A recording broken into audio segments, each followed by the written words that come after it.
বলুন তো এটা কিসের ভর্তা? এটা হচ্ছে লাউয়ের খোসার ভর্তা।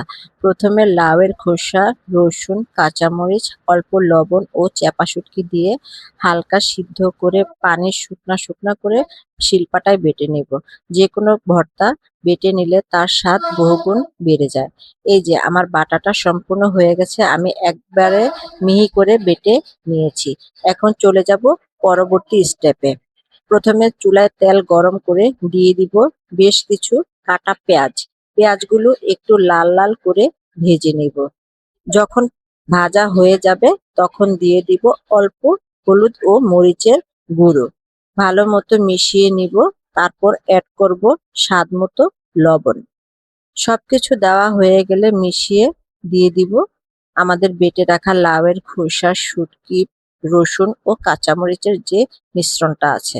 ভালো মতো নেড়ে চেড়ে একদম শুকনা শুকনা করে তেল